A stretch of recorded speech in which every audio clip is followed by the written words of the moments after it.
Selamat malam semua, hari ini tanggal 18 Juni 2024 ya. Seperti biasa, update dari penerusan outlook yang sudah saya posting dari Sabtu dan Minggu kemarin. Diperuntukkan untuk video ini ya, tanggal 18 sampai dengan 19 besok ini.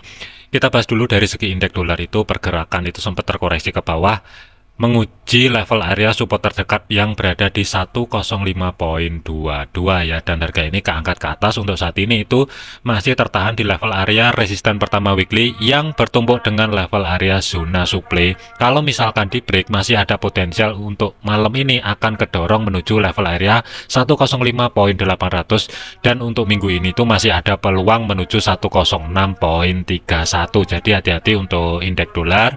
Kalaupun terkoreksi, karena zona tengah sebagai pivot weekly yang berada di 105.03 ini masih belum diambil, masih tetap diwaspadai atau tetap diantisipasi kalau misalkan terkoreksi sedikit ke dalam, dengan catatan selama batas bawah 104.84 ini tidak dijebol, masih ada peluang indeks dolar ini berpotensi kedorong ke atas. Batas maksimal minggu ini yang akan menjadi fokus sementara adalah resisten 2 weekly yang berada di 106.31. Selanjutnya adalah untuk gold. Dari segi time frame satu, pergerakan untuk gold itu kan sempat naik ke atas, tertahan di level area resisten pertama weekly yang berada di 2332, dan harga ini kedorong ke bawah. Saat ini harga ini memasuki zona tengah atau sebagai level area pivot weekly yang berada di 2314, dengan batas atas itu 2321, batas bawah itu 2308. Hati-hati karena di level area 2306 ini juga menumpuk sebagai level support monthly-nya. Kalau misalkan pergerakan malam ini harga ini tidak mampu bergerak balik di atasnya 2321, ada potensial ini mungkin akan kedorong ke bawah. Target terdekat adalah 2296.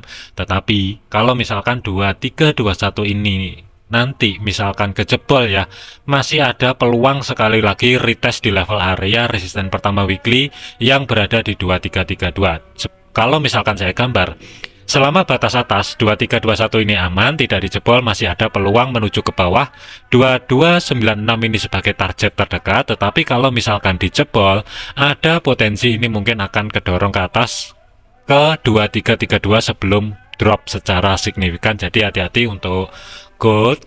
Kesimpulannya masih tetap cari ancang-ancang setup sell. Cuman kalau untuk setup sellnya, saya akan menunggu dulu di kisaran level area di antara 2314 sampai dengan 2321 untuk re-entry, cari ancang-ancang setup sell. Kalau misalkan saya gambar, mungkin saya akan cari nanti ya di sekitaran jam 8 ke atas. Kalau misalkan ini mampu sedikit kedorong ke atas dan batas level area 2321 ini aman, tidak dijebol, mungkin saya akan persiapan cari ancang-ancang setup sell setelah adanya konfirmasi pembalikan arah atau harga ini bergerak balik di bawahnya 2314. Tetapi dari segi stop loss-nya itu ruang gerak sekitar 150 pip. Untuk targetnya sebagai TP1, ruang gerak sekitar 175 pip yang berada di 2296, target terdekat itu berada di 2287, ruang gerak sekitar 270 pip. Jadi nanti selama batas atas 2321 tidak dijebol dan ada konfirmasi pembalikan arah, mungkin skenario sell ini akan aktif. Untuk entry-nya silahkan tentukan masing-masing ya. Ingat, jadikan video ini sebagai referensi, jangan dijadikan sebagai patokan.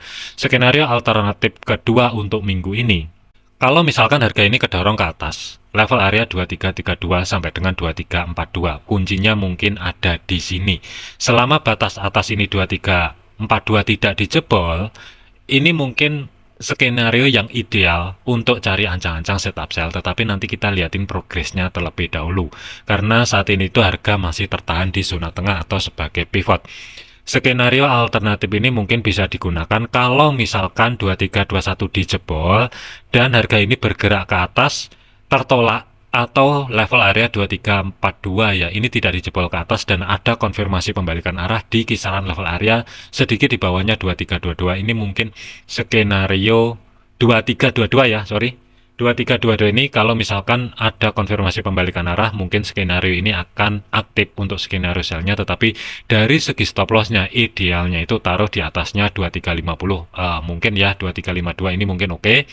ruang gerak untuk stop loss itu sekitar 190 sampai dengan 200 pip karena ini untuk swing ya, bukan untuk scalping. Kemudian untuk targetnya, kalau mau nargetin yang berada di support pertama weekly 2296 dengan ruang gerak sekitar 350 pip, ini tentunya sih oke. Cuman untuk TP2-nya itu berada di 2270 pembulatan ruang gerak sekitar 625 pip.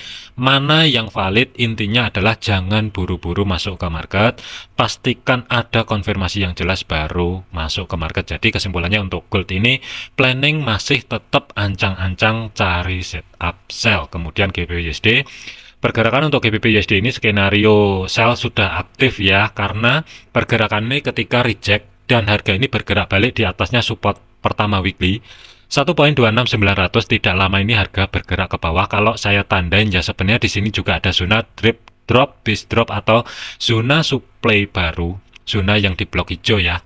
Selama batas zona supply yang di blok hijau ini nanti ya mampu menahan pergerakan ketika ada kenaikan harga, tentunya setup masih sell, cuman terserah mau entry sell sekarang atau menunggu dulu adanya koreksi dari segi time frame kecil ke atas ya, selama batas atas 1.26900 sampai dengan 1.2700 sebagai physical price level tidak dijebol. Planning masih tetap cari ancang-ancang setup sell, tetapi dari segi targetnya yang akan menjadi fokus untuk minggu ini terdekat adalah 1.2589. Jadi kalau menurut saya GBP/USD ini planning untuk sell sudah aktif, tetapi hati-hati selama berani naruh risiko stop loss di antara 40 sampai dengan 50 pip. Oke, kalau nggak berani saran saya adalah skip dulu, jangan paksa masuk ke market kalau misalkan tidak sesuai dengan analisa rekan-rekan semua. Karena zona tengah atau sebagai pivot weekly di kiri di sini juga ada zona supply, ini juga mesti diwaspadai. Lepas dari zona supply yang berada di kisaran 1.2700 ini ya, kalau misalkan nanti harga kedorong ke atas, masih ada peluang ini mungkin retest zona tengah atau sebagai pivot weekly ya. Kalau misalkan gagal penurunan, kalau misalkan dia memilih ke atas, ini mungkin skenario ideal untuk cari ancang-ancang setup sell dengan target TP1 itu berada di 1.2657, TP2 itu berada di 1.2589. Untuk saya pribadi, saya sudah nyicil ancang-ancang cari setup sell, tetapi saya nggak pakai lot gede ya, karena alokasi untuk lot saya di GBP/USD minggu ini itu cuma 0,25. Tadi saya sudah masuk 0,03 ya, dengan risiko stop loss kurang lebih antara 45 pip. Jadi kalau misalkan ketarik atas kena stop loss tentunya sih nggak masalah, masih ada senjata ataupun sisa lot yang digunakan untuk entry posisi di minggu ini ya. Jadi saya nggak habiskan semua jatah lot saya untuk minggu ini di GBP/USD. Kesimpulannya, planningnya masih tetap cari ancang-ancang setup sell. Euro/USD, pergerakan untuk Euro/USD dari outlook kemarin itu zona tengah atau sebagai pivot weekly yang berada di 1.0759 ya. Ini adalah sebagai zona antisipasi, kemudian harga ini tertolak di level area sebagai batas konfirmasi bawah yang berada di 1.0736. Secara otomatis karena di sini juga sudah ada konfirmasi pembalikan arah yang valid ya, ada dua sebenarnya. Zona demand kecil di sini juga sudah di break, secara otomatis saya anggap skenario sell ini sudah aktif. Tetapi kalau misalkan majukan untuk stop loss ruang gerak sekitar 35 pip sedikit di atasnya zona tengah atau sebagai pivot 1.0759 ini mungkin oke ya, ruang gerak sekitar 35 pip ini untuk day trade. Cuman kalau untuk swing, saran saya adalah masih tetap di atasnya sebagai konfirmasi atas yang berada di 1.07829 ya. Ini untuk swing. Kalau untuk day trade sih idealnya sebenarnya sih 35 pip, tentunya sih oke. Tetapi dari segi targetnya itu TP1 ya. Kalau untuk day trade-nya TP1 itu berada di kisaran history low terdekat yang berada di 1.0667 di sini sebagai TP1, TP2 maksimal itu berada di 1.0605. Ini untuk Euro/USD. Planningnya masih tetap cari ancang-ancang setup sell, tetapi untuk posisi saya pribadi ini sudah aktif. AUD/USD, pergerakan untuk AUD/USD di outlook kemarin juga sama statusnya. Harga ini ketolak ketika menyentuh level area zona yang saya blok abu-abu ini sebagai zona tengah atau sebagai pivot yang berada di 0.6639 ya, tetapi areanya atas itu 0.6655, area bawah itu 0.6623, dan harga ini sudah retest di zona supply yang berada di sini. Harga sudah reject ke bawah dan bergerak balik ya di bawahnya 0,6623 secara otomatis skenario sell ini juga sudah aktif. Tetapi dari segi targetnya TP1 itu berada di 0,6575, pembulatan TP2 itu berada di 0,6531 dengan risiko stop loss itu kurang lebih di antara 45 sampai dengan 50 pip. Kesimpulannya AUD/USD adalah planning sell sudah aktif. Untuk rekan-rekan semua ya, pastikan jadikan video ini sebagai referensi, jangan dijadikan sebagai patokan. Segala keputusan risiko menjadi tanggung jawab masing-masing ya. Cuman saya sudah nyicil sell, tetapi kalau misalkan kedorong ke atas kena stop loss sih tentunya saya nggak masalah. Masih ada sisa alokasi lot untuk minggu ini. Planning saya tetap sell selama level area zona tengah atau sebagai pivot weekly sebagai konfirmasi atas 0,6655 ini tidak dijebol ke atas.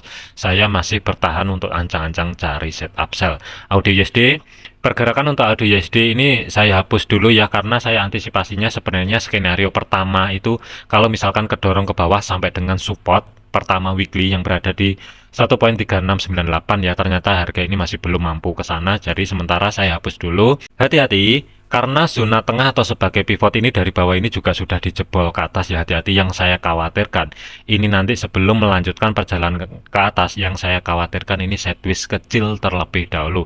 Tetapi sebagai konfirmasinya adalah untuk cari ancang-ancang setup buy untuk skenario yang kedua ini sebenarnya sih sudah ada penutupan di atasnya 1,3749 dari segi time frame 1 ya. Jadi tinggal tunggu aja sedikit koreksi ke bawah. Di sini kan juga ada zona demand ya, kurang lebih di sini pas di level area zona tengah atau sebagai pivot weekly. Jadi tinggal tunggu aja sedikit koreksi ke bawah untuk menekan risiko ya, kurang lebih kalau misalkan dapat sedikit di atasnya 1,3735 sebagai zona tengah atau sebagai pivot weekly, mungkin ini jarak untuk stop loss ya, kurang lebih antara 30 sampai dengan 35 pip ini oke. Tetapi dari segi targetnya TP1 itu masih tetap. TP1 itu berada di history high minggu lalu yang berada di 1,37900-an ya, ruang gerak sekitar 50 pip. TP2 itu ruang gerak sekitar 90-an pip pembulatan ya, yang berada di 1,3829. Kesimpulannya, USD CAD ini statusnya adalah masih tetap ancang-ancang cari setup buy, konfirmasi sudah ada, tinggal menunggu koreksi atau cari ancang-ancang posisi buy sedekat mungkin di zona tengah atau sebagai pivot weekly yang berada di 1,3735. USD Swiss, pergerakan untuk USD Swiss ini harga ini kedorong ke bawah mendekati level area support kedua weekly. Jadi saya lebih prefer, karena kan untuk USD Swiss ini kan juga ada pengumuman rilis suku bunga di minggu ini ya. Tetap antisipasi waspada kalau kita lihatin dari segi time frame H4.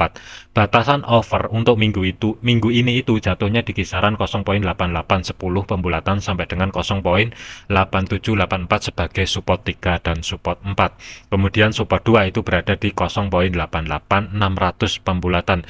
Kesimpulannya, selama batas bawah 0,88600 pembulatan ya, kalau misalkan ini nanti harga ini dari segi time frame daily hari ini atau minimal H4 lah sampai nanti dengan jam 12 malam ya, kalau misalkan meskipun shadow-nya ini bergerak ke bawah, tapi fokusnya saya mungkin akan ngeliatin body candle-nya.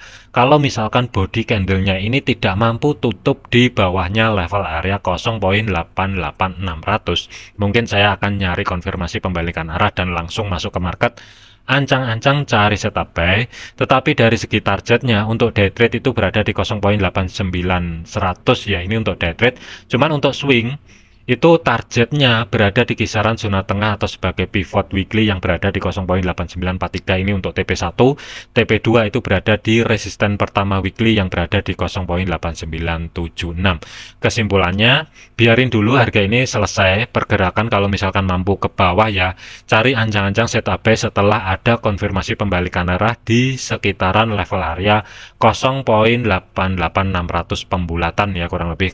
Tetapi kalau misalkan pergerakan harga ini nanti ya turun ke bawah itu lebih di level area 0,884 saran saya adalah skip dulu, jangan dipaksa untuk masuk ke market cari ancang-ancang setup buy, karena masih ada potensial kedorong ke bawah sebagai support 3 dan support 4 ini mungkin ada potensial tercapai. Sedikit hati-hati untuk USD Swiss, planning wait and see terlebih dahulu.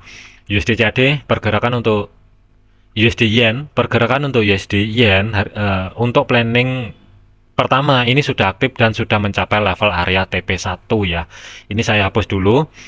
Planning pertama kemarin kalau misalkan harga kedorong ke bawah dan level area 156,98 ini tidak dijebol dan harga ini mampu keluar balik bergerak di atasnya sebagai level area konfirmasinya 157.300, skenario buy ini akan aktif, tetapi dari segi targetnya TP1 itu berada di 158.200-an, kurang lebih di kisaran level area tersebut dan sudah tercapai. Kalau kita lihatin dari segi tendensi H1, di sini juga ada sedikit bentuk flag ya. Kalau misalkan valid bisa aja kedorong ke atas 159.100 ini menjadi TP2 untuk minggu ini. Jadi karena TP1 sudah tercapai, saran saya adalah majukan stop loss keluar sebagian posisi. Kalau mau hold di 159.100 tentunya sih ini oke. Cuman untuk rekan-rekan yang belum ada entry posisi buy, saran saya adalah mending tunggu dulu, sabar dulu.